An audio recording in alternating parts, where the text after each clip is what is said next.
I'm Dr. Lily Krug, though most people just call me Lily these days. After years of saving lives, I now mostly deal with paperwork at a local hospital and occasionally help out new doctors. But today isn't about any of that. Today, I'm getting ready to meet Amy, my son Scott's fiancée. My usual home is under renovation, so I'm staying in this small, simple rental. It's not much, but it's comfortable enough for the time being. To make the meeting special, I decided to bake my famous apple pie. Nothing says, welcome like a homemade pie, right? Just as I was pulling it out of the oven, the doorbell rang. I wiped my hands on my apron and went to answer the door. There was Scott, looking as handsome as ever, and beside him stood Amy. She was just as beautiful as Scott had described, with a certain sharpness in her expression that made me take notice. "Mom, this is Amy," Scott said proudly, his voice full of happiness. "Nice to meet you, Lily," Amy said, offering her hand, though it felt a bit stiff when I shook it. "Come in, I hope you're hungry."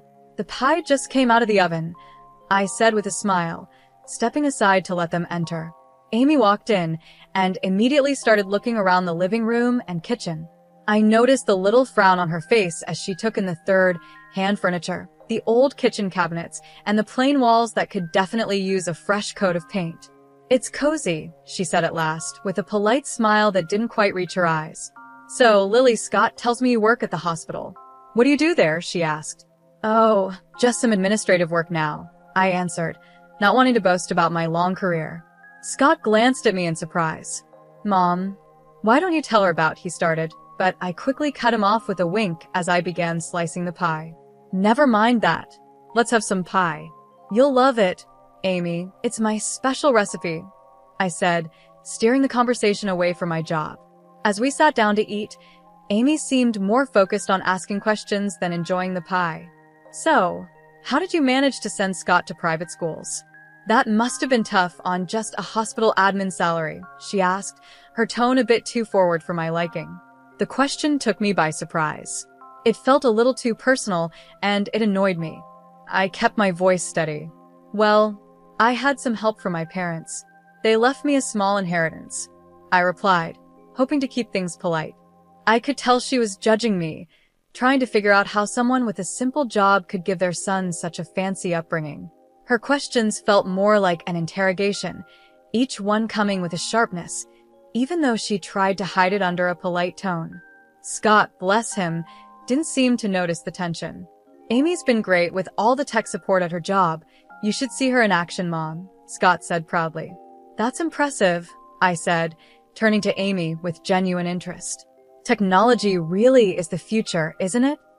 "It is, and it's so rewarding to be at the cutting edge, being part of something that really makes a difference," Amy replied. There was a mix of pride in her voice, along with something else I couldn't quite figure out. We kept chatting while eating the pie, moving from Scott's job to their wedding plans. I did my best to make Amy feel welcome, despite the awkward start. When it was time for them to leave, Scott hugged me tight, but Amy's goodbye felt cold, her smile practiced, but not reaching her eyes. As I washed the dishes, I made a mental note to stay alert. Scott was my world, and I wasn't going to let anyone mess with his happiness. After that first awkward meeting, I hoped things would get better with Amy, but as the wedding planning moved forward, so did the tension between us. Amy had a way of keeping me out of the planning, using polite but cold responses that made me feel like an outsider in my own son's future. One afternoon, Scott and Amy came over to talk about the wedding. I had made some coffee and put out a few snacks, hoping to create a warm, welcoming atmosphere. "Mom, we were thinking of having the wedding by the lake. What do you think?" Scott asked, spreading out photos of the venue on the coffee table. Before I could answer, Amy quickly added, "Oh, Lily, it's a bit far from the city. I'm not sure if all our guests would like the drive. We're thinking of a downtown spot, right, Brian?" Her tone was casual, but her words cut me off before I could share my opinion. I kept my voice steady. "The lake sounds beautiful, Scott. It would make for some lovely photos, and a little drive wouldn't hurt anyone." Amy laughed, a high-pitched sound that grated on my nerves. "Oh, but you know how bad traffic can be. We wouldn't want our guests stuck on the road all day." I held back a sharper reply and forced a smile instead. "Well, Downtown is nice too, lots of great places there. Scott glanced between us, sensing the tension, but didn't say anything. He had always hated conflict, especially when it came to the people he cared about. Right, well, Amy's been looking into some great downtown venues, haven't you, babe? He said, giving her a supportive smile. Absolutely, Amy replied, flipping her hair over her shoulder. And Lily, we're also thinking of a modern theme for the wedding. Very sleek, very elegant. I'm guessing you'd prefer something more traditional? Her eyes glanced at my old coffee mugs and worn tablecloth, her words dripping with subtle judgment. I clenched my jaw, feeling the sting. I like modern just fine, I said, keeping my tone steady. The most important thing is that you two are happy. That's sweet of you, Amy said, her smile tight. We're just aiming for something more current. It's all about the image, after all. As they continued discussing wedding details, I nodded along, but my thoughts were elsewhere. Every word Amy said seemed to be pushing me further out, making it clear how little she valued my input or presence. After they left, the silence in my apartment felt heavier than usual. I was used to being alone, but this felt different. It was the feeling of being shut out of my own family. I poured myself a glass of wine and sat by the window, watching the streetlights flicker on. My heart was heavy with worry. I had always been the one Scott turned to for help, the one guiding him through life's challenges. Now, it felt like Amy was in control, steering him in a direction where I wasn't welcome. Just have to watch and wait, I muttered to myself, taking a sip. But I'm not giving up, not yet. It was Scott's birthday, and even though things had been tense between us, I wasn't going to miss my only son's celebration. Amy had taken over planning everything, and somehow, my invitation had gotten lost in the shuffle. But a mother's place is by her son's side, especially on his birthday. So I decided to go anyway. I arrived at Scott's house with a small, carefully wrapped gift in my hands. The house was full of life, with laughter and music spilling out through the door. Taking a deep breath, I rang the doorbell, my heart pounding in my chest. Crashing a party was one thing, but crashing your own son's party without an invite? That was another level. Amy opened the door, and her smile faded a little when she saw me. Lily, what a surprise. We weren't expecting you. Her words stung, but I held my composure. Wouldn't miss my son's birthday. Where's Scott? He's around somewhere, she said, stepping aside reluctantly. Well, come in, I guess. The house was decorated in shades of blue and gray, a sleek modern style that clearly had Amy's touch. I walked through groups of people, none of whom I knew. They were all Amy's friends, young and trendy, laughing and clinking their glasses together. Finally, I spotted Scott, chatting with some people who looked like his coworkers. Scott, I called, my voice trembling slightly. He turned, and his face lit up when he saw me. Mom. You made it. He excused himself and came over, giving me a big hug. I wouldn't miss it for the world, I said, handing him the gift. Happy birthday, honey. Thanks, Mom. I'm so glad you're here. He looked genuinely happy, but there was a bit of confusion in his eyes, like he was wondering why I'd say that. Just then, Amy appeared beside us, her smile tight. Scott, your friends were asking about you, she said, then turned to me. Can I get you a drink, Lily?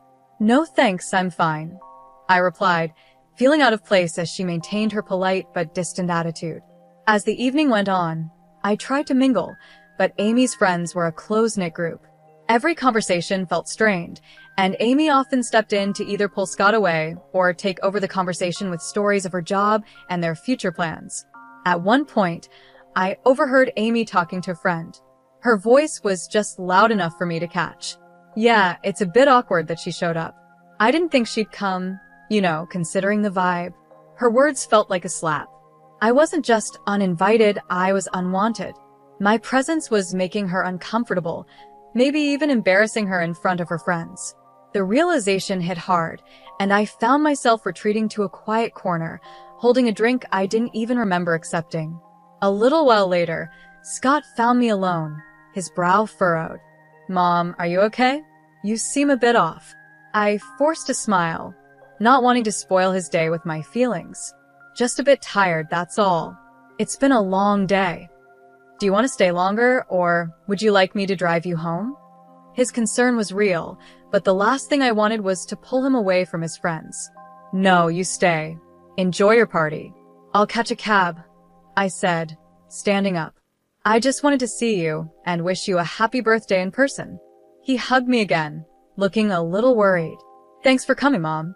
I love you." "I love you too, honey," I said, holding back the sadness as I left the party. "I love you too, baby. Always."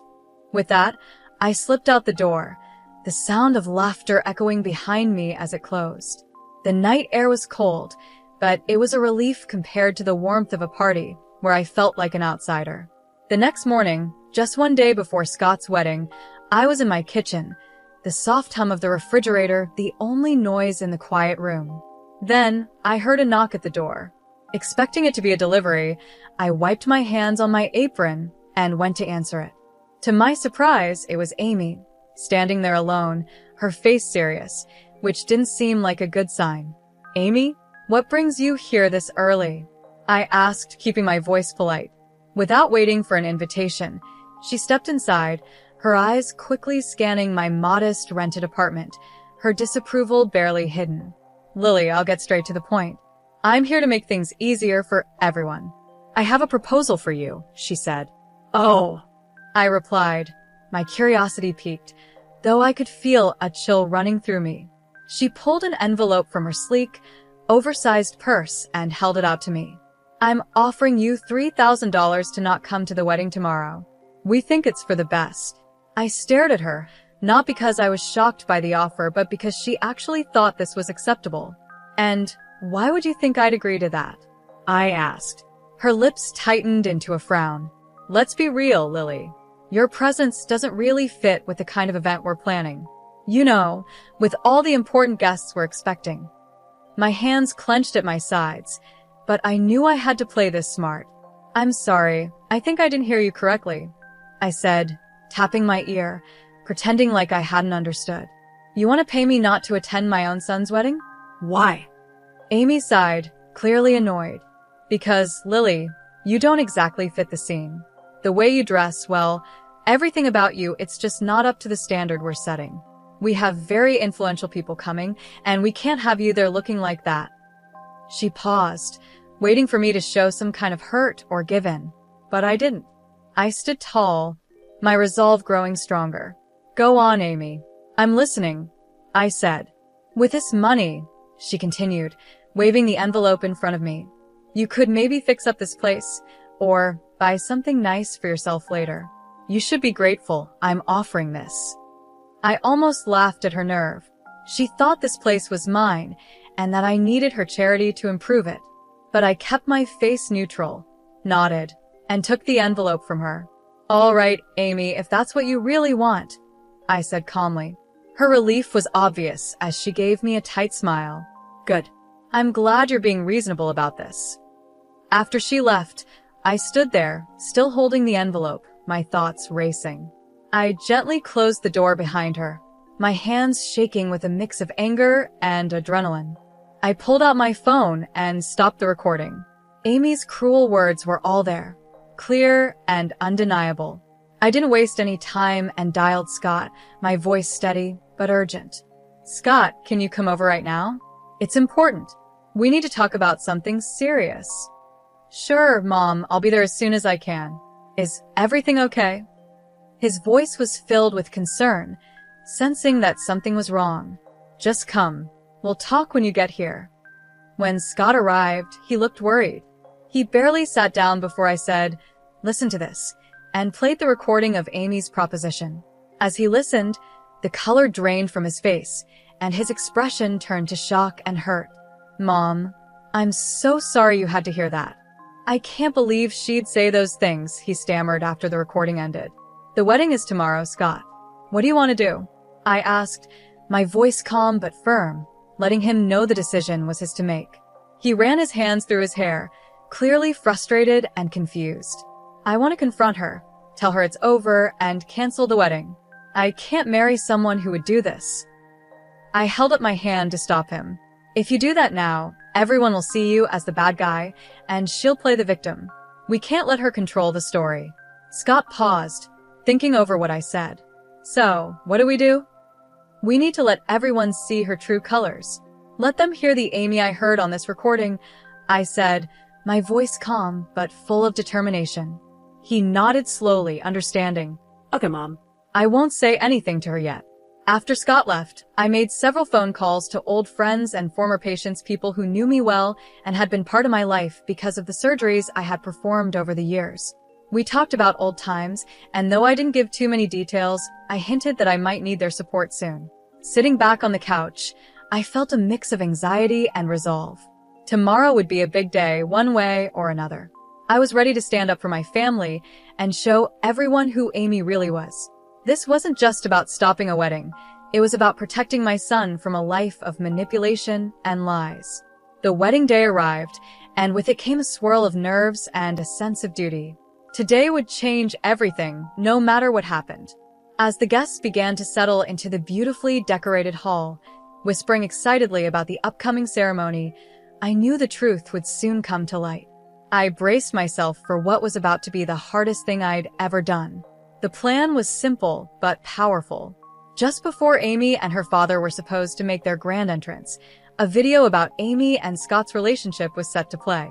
Instead, I had arranged with the AV technician to play the audio recording of Amy's cruel offer. My heart raced as the moment got closer, knowing how much impact it would have. As the guests chatted, waiting for the ceremony to begin, I gave a signal to the technician. The lights dimmed, and instead of the soft music of the couple's video, Amy's voice filled the room, loud and clear. I'm offering you $3,000 to not attend the wedding tomorrow. We think it's for the best. There was an instant reaction, a gasp from the crowd, followed by murmurs of confusion and shock. People looked around, trying to understand what they had just heard. Then, the doors opened for Amy's entrance with her father, the timing perfect. The room went silent as they walked in. Her father smiled and waved, unaware of what had just happened. But Amy's smile faded as she realized that all eyes were now on her, filled with judgment and suspicion. As they reached the front, I moved to the second part of the plan. The screen switched to a video montage of testimonials from respected city figures, colleagues, and patients. They spoke about my years as a skilled surgeon, the lives I had saved, and the positive impact I had made in the community. The contrast was striking proof of my life of service and respect, directly challenging Amy's earlier words about my character. Amy stood frozen, her face pale, as the video continued. The guests, now clearly against her, whispered among themselves, their looks ranging from pity to disdain. Amy's mother, sitting in the front row, had tears running down her face, her hands covering her mouth in shock. Amy's composure crumbled, her earlier confidence shattered. She had been exposed in front of the very people she had wanted to impress. As the video ended, the room fell into a heavy silence. The weight of what had just happened hung in the air, thick with broken expectations and hard truths. My son Scott took a deep breath and stepped up to the microphone, his face serious. Every eye in the room was on him, filled with curiosity and concern, waiting for what he would say next. I'm very sorry, Scott began, his voice echoing through the silent hall. But I didn't see the selfishness and arrogance of my bride sooner. He paused, looking out at the crowd with regret. I'm canceling the wedding, and I apologize to all of you for the inconvenience. Then he turned to me, his expression softening. Mom, I'm sorry. Thank you for everything you've done for me. Without you, I might have made the biggest mistake of my life. His voice cracked a little, and my heart filled with both pride and sadness for what he was going through. A soft murmur of support rose from the crowd, and some guests stood up, applauding his courage. A tear slipped down my cheek as I watched my son, standing strong and showing the values I had always hoped to instill in him: integrity and strength. At that moment, Amy, who had been standing off to the side, broke down in tears. I didn't know about your mother's background, she sobbed, her voice desperate. This changes everything. Please, Scott, can we just talk about this? But Scott shook his head, his decision firm. There's nothing left to talk about, Amy. It's over. Even her parents looked at her with shock and disappointment, clearly stunned by her actions.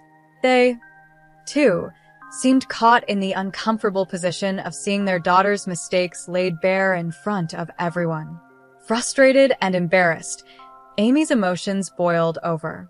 "This is all your fault," she yelled at me, pointing a trembling finger in my direction. Her voice was raw with anger. "You've ruined everything." With those final words, she ran out of the hall, her sobs echoing behind her as the door slammed shut. The room was left in silence, everyone processing the unexpected drama. I moved to Scott's side, putting my arm around him. "You did the right thing," I whispered, feeling the weight of the day pressing down on both of us. He nodded, wrapping his arm around my shoulders. "Thanks, Mom. I couldn't have gotten through this without you." As the guests slowly began to leave, many offered quiet words of support or simply gave us a reassuring squeeze on the shoulder. I felt a mix of relief and deep sadness.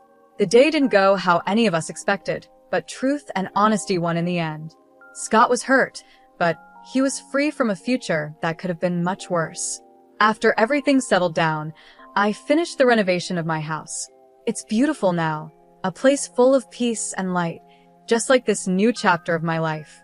3 years have passed since that day. Amy, Scott's ex-fiancée, tried reaching out to me a few times, asking for forgiveness, but after everything, I just couldn't. I told her no each time. The last I heard, she lost her job.